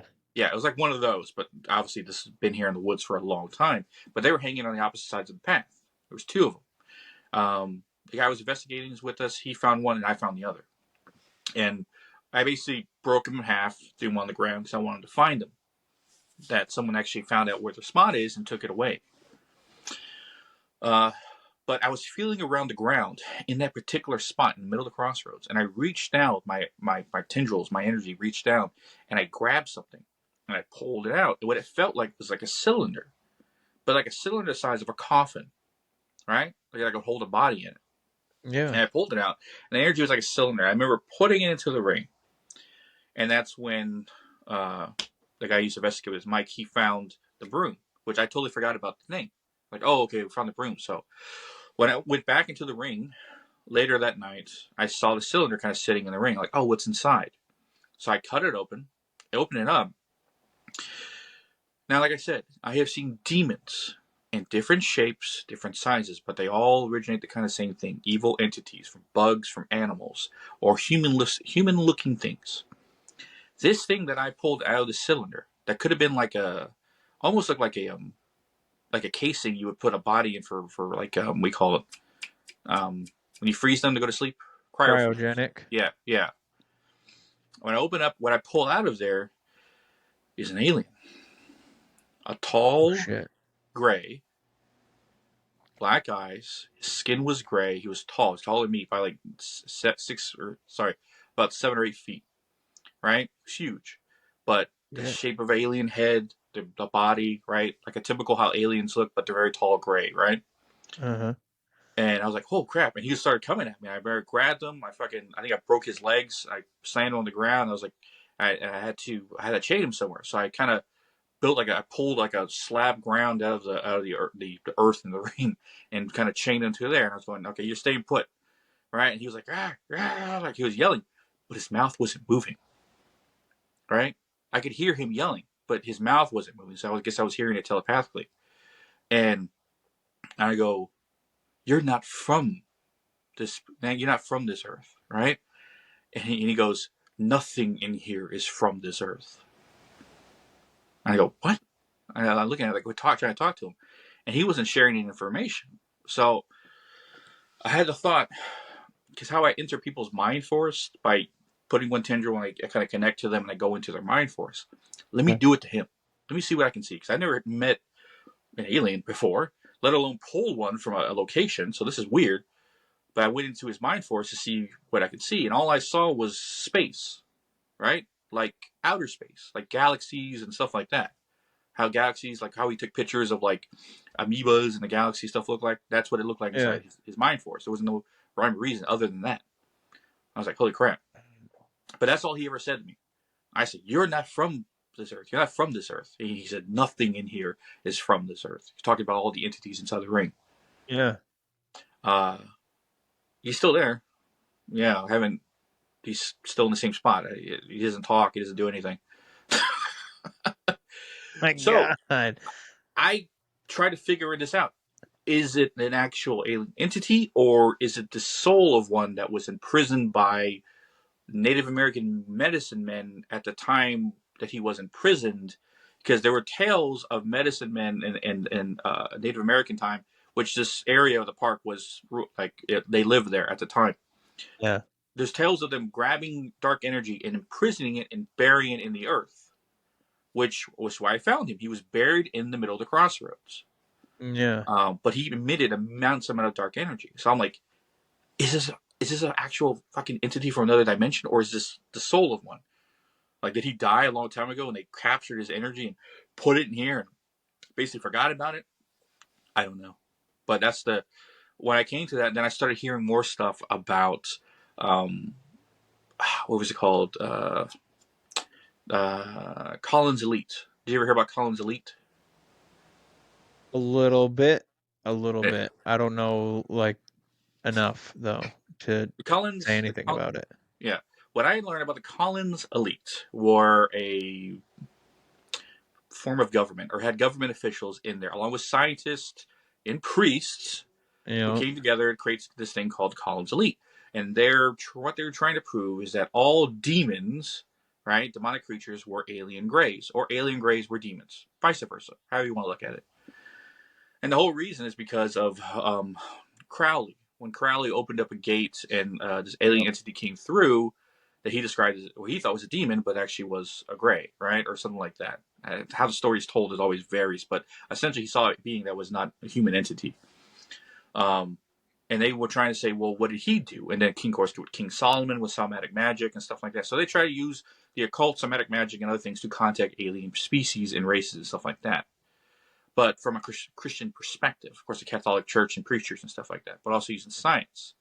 Yeah. So after learning about that stuff, I remembered, fuck, I actually got a guy. I took one. I was like, this could have some validation to them. But what I guess about the Collins Elite became more muddied is that they use what they found to basically push people into Christianity versus trying to spill the truth. They're saying you need to convert or all these things are going to hurt you. So it was more or less of them trying to discover the truth versus converting people over to Christianity. So they kind of lost steam when they started using the information they learned to do that. Yeah. Yeah. That's interesting. I think the Christianity was hijacked at some point. Because just because there's so many like paranormal stories in the Bible itself, and for them to be like, oh, there's no such thing as ghosts and stuff like that. Like literally, Jesus talks to a dead guy in the Bible at one point, like, and he turns water into wine, like. He performs I don't know how many miracles, like, and they're just like, paranormal's not real. So yeah, I don't know, but that dude. Now I want to ask this frickin' alien questions. Probably won't answer me. You're more scarier than I would ever be, but like I would be interested in asking questions too. Yeah, he just stares at me You're pissed off. just giving me more validity to frickin' making your story into into a show. Yeah, I took this other. I have in the ring I built, because I can build things in the ring. Like I can pull up trees. I can manipulate the matter inside the ring, right? And I also do people's mind force. I can build things in there. I can change stuff around. Yeah, you're talking about that with in the first episode that you were on with Megan, because I can't remember exactly word for word, but something was going on with her, and you went into her mind forest, or something like that, and you made something for her in her mind forest. Oh yeah, the prison cell I made in her mind forest. Yeah, Essentially, that's yeah. where she throws all the entities that she body bags, and she kind of goes Yes. into this cell. That's not like a prison cell. It's almost like a big giant metal box with on the very top. So if you're looking at it, it's almost like 2 stories tall, and up on the very top, there's like little slits of light where you can kind of see through. Yeah. And sometimes I peek in there to see what's inside, and of course I open it. When I open it, my tendrils are technically the keys, and they kind of open the door, and it opens like a safe door, and I reach in and grab whatever's there. But I built that in her mind forest, so she has some place to put stuff, so it's not running amok in her mind forest. Mm-hmm. But no, I built a extra place. I called it miscellaneous area Uh-huh. because aliens there, and this entity that we found out is called Amarok. That's this Native American entity in the Alaskan area. The native tribes called it Amarok. How it was described to them was, or how they described it was it had a wolf, like a wolf head and arms with a snake body and legs. The snake, bottom half of a snake. And it basically run around like that. Uh-huh. Yeah, because when I pulled it and I put it in the ring, I told my wife, like, it looks like a wolf upper top and a snake bottom. She like gasped, like, what? It's like, that's Amarok. She showed me the picture. I was like, yeah, that's what it looks like. All right. I have it in that area, of course, chained to a slab of concrete. These entities that are strong but aren't demonic entities per se, or say of the demon variety, the Christian demon variety, I have in a certain area, like the alien Amarok. I forget what else I have in that section. Something. I can't remember at the moment. Oh, the gin. The gin I took. Yeah. Yeah. That was interesting. But yeah, he's there, and I was like, am I gonna pull more of these sons of bitches? But because that was just so freaking weird. But what's also strange is that same investigation, the same night that I pulled it out of the ground, and out of the park is like a giant football field, and it's got a trail that kind of goes on the right side of it or left side, depending on what you're looking at, and it goes all on the side of it. And we are at one end where the crossroads was, and we're gonna make our way back through the trail back to the main point. And when we got back to the starting point, we noticed 4 big circle burn marks in the ground. Like these 4, like I would say maybe 5 feet in radius, burn marks in the ground. And a tree branch that had to be 3 stories up in one of the trees snapped off, and it was on the ground next to these burn marks. That wasn't there when we first started, because we looked back to the footage, and yeah, we were walking and we saw that we look at the footage, those burn marks weren't there. You're like, what the hell is this? The grass is burned. Where these marks are? Because they were just black, like someone set it ablaze. But there was no heat coming from it. We felt the ground, we touched it, no heat, no ash. Basically the grass was just black. And those burn marks are still there, but now they're just dead grass spots. Our conclusion, at least our theory, is that when I pulled that SOB out of the ground, the alien, somebody came looking for him, landed there without us knowing, and then took off. And you had already put him, like, you put In the him right in the ring, like, right as soon as you pulled him out, correct? Yeah. Yeah. Huh. Yeah, that you might be onto something with that. That might be true. Because one of the last times we were there, and we had Mike with us, a guy used to investigate with his name Mike, and I called him the voice of the dead because when he was under Estes method, no one better I've ever heard, no one. Nice. When he was on the Estes method, I was having direct conversations with whatever was there, and we went back there to perform Estes method in the middle of the field because I wanted to make sure what landed was alien, what I grabbed was alien. Maybe there's alien entities out there that are listening that can talk to us.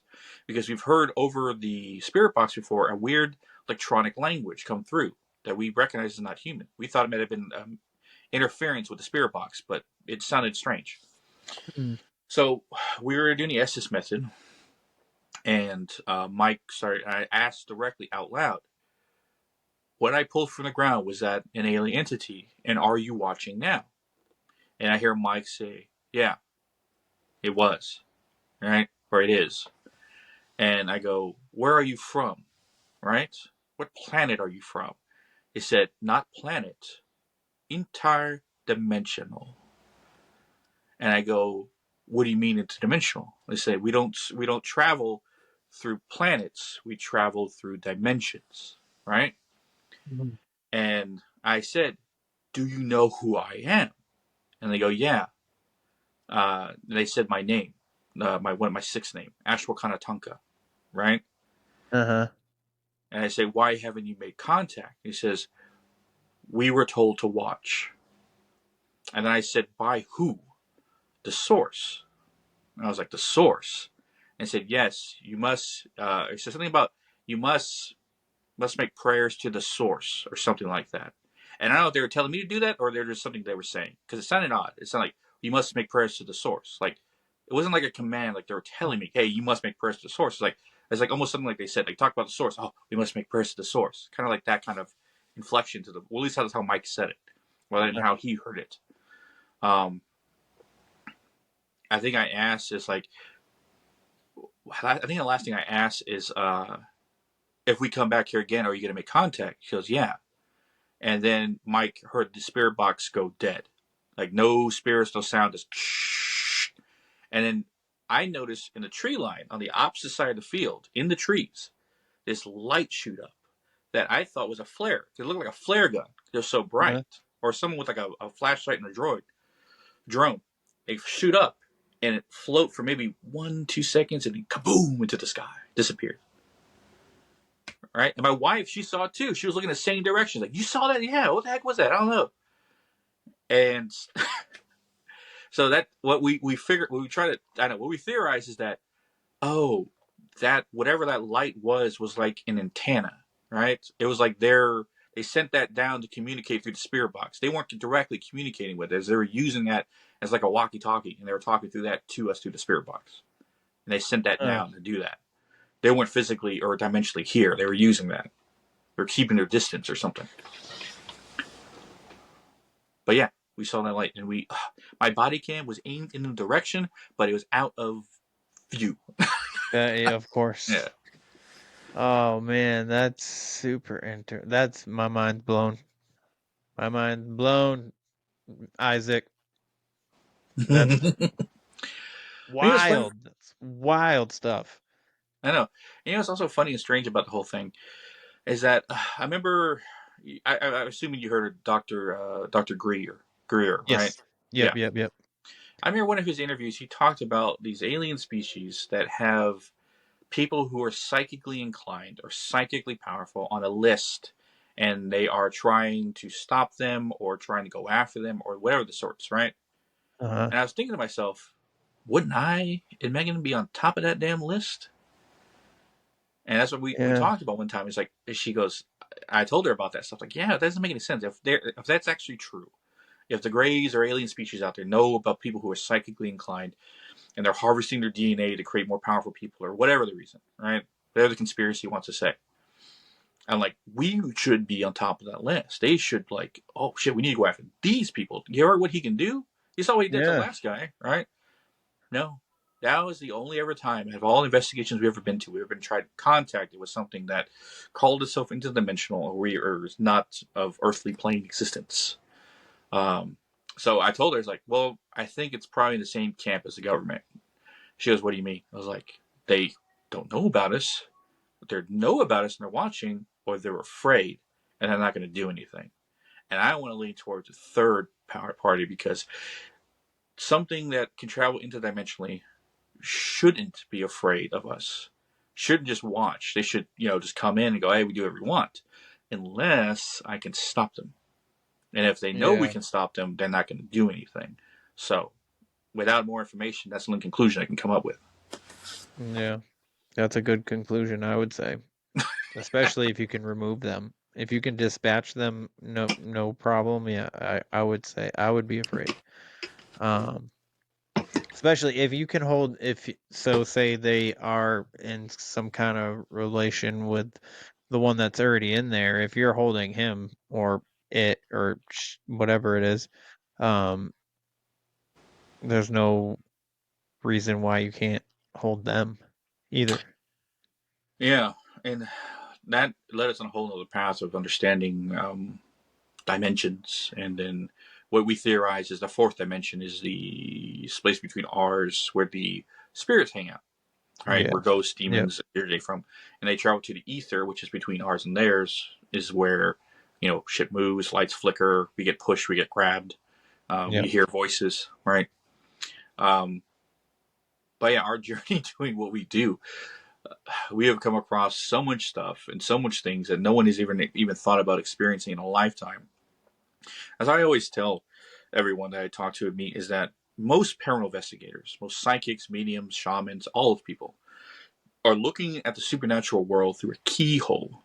And somehow me and my wife have opened an entire door, because I don't know how we're continuously experiencing this stuff. But then again, doing what we do, we have more access to stuff that most people have to spend years learning lessons, have to have all the right prayer books out, have to have all the right incense, the right crystals, the right things, all this stuff just to get a tenth of what me and the wife can do by just being in the room with stuff or being around it.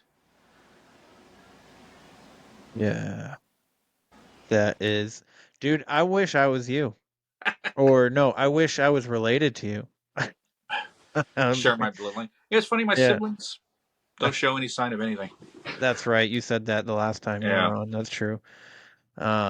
Dude, I kind of like I just I don't know. Like I said last time, man, I'm so happy to, share a timeline with somebody that has of your capabilities, man. Like I think it's pretty cool. Um I think it's a blessing, really. I mean, if the what you can do, you like the amount of people that you can help with what you can do and stuff like that, like it's just it's amazing. I mean, Mike from Unknown Paranormal, him and Kristen have talked highly about you helping them. I've people who have been experiencing like negative entities. I've been like, listen, there's this guy Isaac, and so far Angel's the only one that I know of has reached out. But there's been a few people that I've like, there's this guy Isaac. He goes by Hidden in the Shadows podcast on Instagram. I was like, he'll do it. He'll help you for free.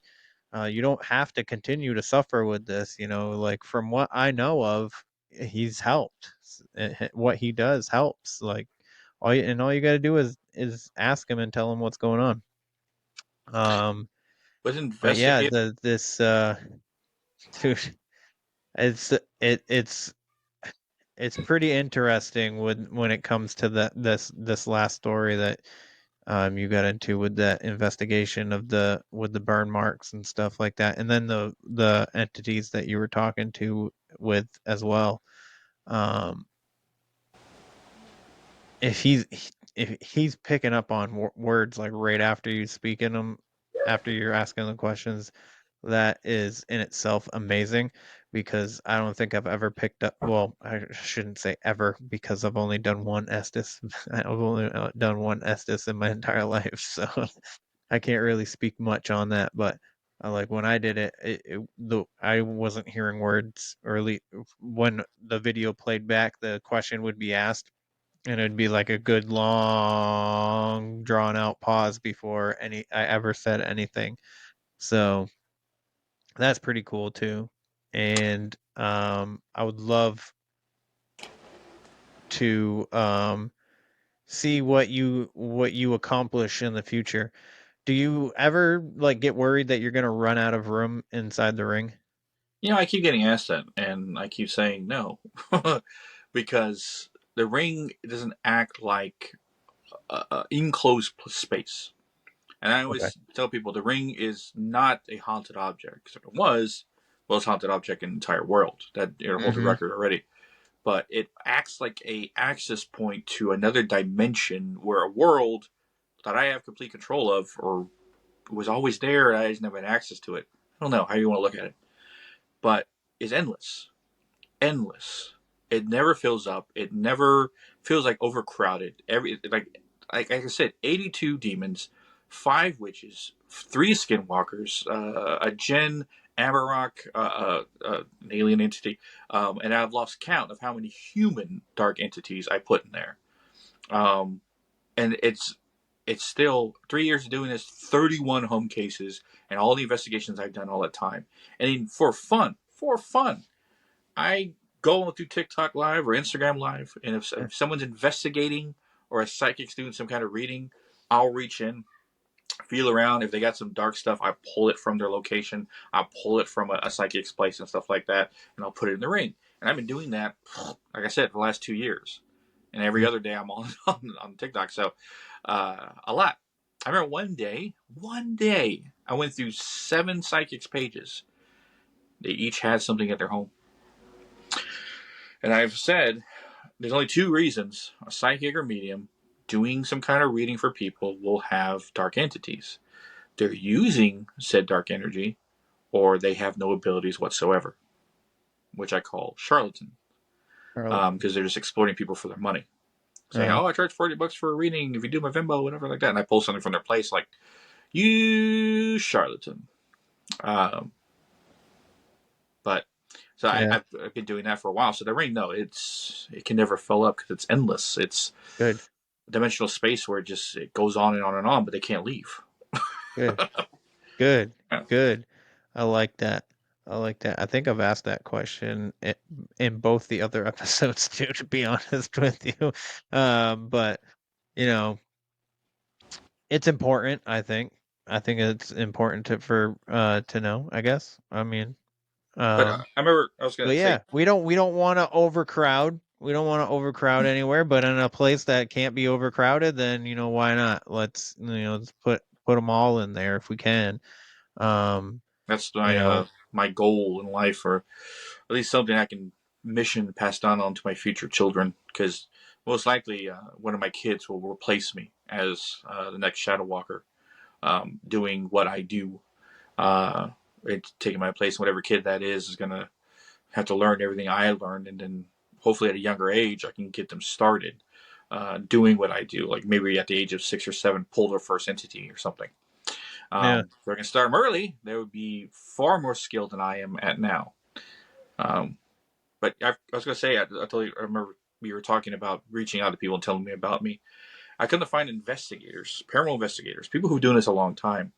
What's stopping them from reaching out for help with me is ego.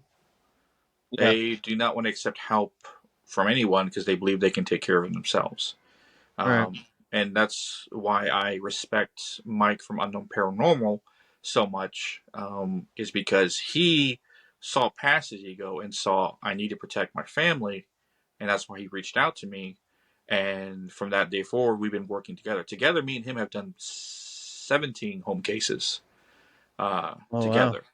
So he basically finds cases for me in the Canada, Vancouver area, and takes me there. I take care of what's there. He explains the process to the people, meets with them, puts some toys out. I say toys, his devices, puts some devices out. I remember one of the most interesting case. I pulled something from someone's house, and when I pulled, every device in this room went off, and the room was about a good 20 feet, 30 or 40 feet long. And he had stuff at one end and at the other. And he was at one end. And when I pulled, all the cat balls, the EMF detector, everything went off at the same time. The REM pods all went off at the same time. Damn. Yeah. I think that video's up on our Instagram. Well, I gotta go find that video then, because that's wild. Another thing for me to go look at, which has been extremely fun with this podcast, and everybody that's been on. Everybody's got something, that for me to check out. And sometimes, I lose people. No, I don't mean lose people. Sometimes I lose, what track of what I needed to look at, but I'm gonna go look at that one right now. Well, after we're done recording. But I do have a question for you after we're done recording. But since we're approaching 2 hours, right now. If you don't mind, just only. Well, go ahead. Sorry. It doesn't feel like the 2 hours, but then again, I can It fill doesn't feel at both the other times and this time. It doesn't even feel like 2 hours. It's wild. I It's know been fun. it's our third time, and so together it'd be 6 hours total of us talking about stuff. And guess what? I still have more stuff. I don't doubt that at all. I don't doubt that at all. But yeah, if you don't mind, one more time, just letting everybody know who you are and where they can find you. So you can find us at Hidden Shadows Podcast on Instagram, Hidden in the Shaw 6 on X, Hidden in the Shadows Podcast 2 on TikTok. Our links to all of social media and all ways you can find us at hiddentheshadowspodcast.com. My podcast, Hidden the Shadows, release new episodes, try to every week. Sometimes we get held up with cases or doing our own investigations, so it's at least two episodes a month. And then, of course, we have our paranormal team page, Hidden the Shadows Paranormal, on Instagram. I think the missus is making the YouTube at the moment. And then if you have dealing with any cases, dealing with anything, negative energy in your home, whether it's so small or very big, it does not matter. We'll help you with your cases. All you have to do is message us. We'll schedule time for us to do a FaceTime call, and I'll pull whatever's at your location from your place to mine and take care of it. And you'll not have to worry about it ever again. And I do these services for free because I feel it morally wrong to charge people for something that I can do that helps them immensely and with something that they can't help themselves with. So, but no, that's what we're doing. That's where you can find us. Perfect. Well, Isaac, thank you again for blessing us with your presence. I greatly appreciate it. The stories are always phenomenal and wild and mind-blowing, and I enjoy them very much. And I appreciate you very much for taking the time to come and chat with me and tell us your stories. So, but with that, go ahead. Sorry. I appreciate you having me on. Yeah, man. Anytime. You're more than welcome. You're the door's open for you, my friend. The door is open. Anytime you got something you want to talk about, I'll be more than happy to accommodate. So, but with that being said, for everybody listening, that is the show. If you don't mind, definitely first of all go check out Hidden in the Shadows podcast. I listen to it. I enjoy it. I think you guys will too. And if you like today's episode, you like any of the episodes, follow, share, subscribe. That's pretty much one of the best ways to help the show grow. Ratings and reviews, I would greatly appreciate a rating and a review, and it takes 2 seconds. But if you feel like that's too much time and effort, that's totally fine. I'm still happy that you're here listening to this, and I love you very much for doing so. But yeah, rating and reviews would help kick us out in the algorithm. But that's not the reason why I do it. I do this podcast for the conversations and the stories and the camaraderie. So, but anyways, merch is at the store. Where the Weird Ones Are podcast. If you're interested, the blog's on there. The Patreon's up if you're interested in that. But other than that, I hope you guys have a good day, good night, whatever time you decide to listen to this. And remember, question everything and stay weird. This concludes our broadcast day. Click.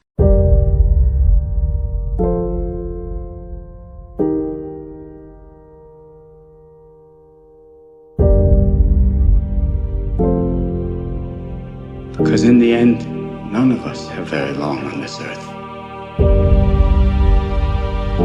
Life is fleeting. And if you're ever distressed, cast your eyes to the summer sky, when the stars are strung across the velvety night, and when a shooting star streaks through the blackness, turning night today. Make a wish.